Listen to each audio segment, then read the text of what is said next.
Assalamu alaikum warahmatullahi wabarakatuh. Aziz musulman doğanlar, görüşümüz yani mana bugün 10 Cihemel birinci Roza Hayt Bayramı. Ayet namazı okuyup mana hemme merdin bağlar yerede. Görüşümüz yani mana Qaraqmul Fualonun bağları.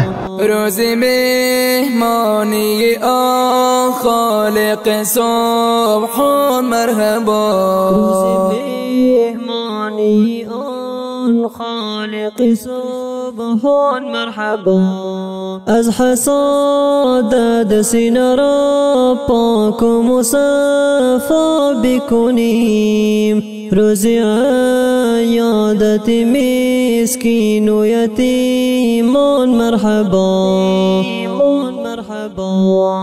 دعای روز مسرت از نزد من آمده مجد مجد عوضی نیروز و مرجان آمده رسیده از بری ما ایام فرحان مرحبا روزی مهمانی آن خالق سبحان مرحبا روزی مهمانی آن خالق سبحان مرحبا مبارک عید و ستون خرسندی و ایام عید شفقت و این روزی فرحت باشه مجد و نوید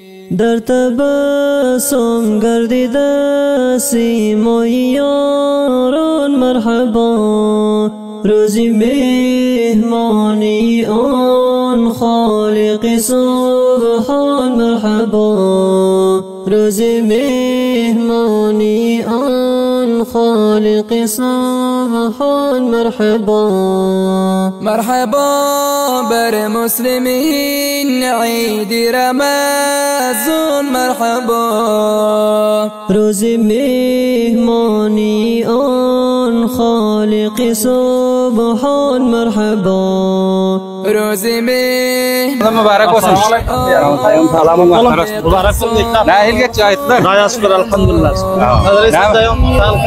Mübarek olsun ayetler. Meyvelerden bir aylan aldıydık. Men taraftan hem dostlarım ve Müslümanların ayetler mübarek olsun. Etiyom tatlıkta elimizde Gülyan Mülkü namazlar okuyorduk. Ve inşallah bana görüşümüz yani hemmelerimiz hoşlukla ve selamet. Teşekkür. Sağ olun doktor sayın. إيمان مرحبا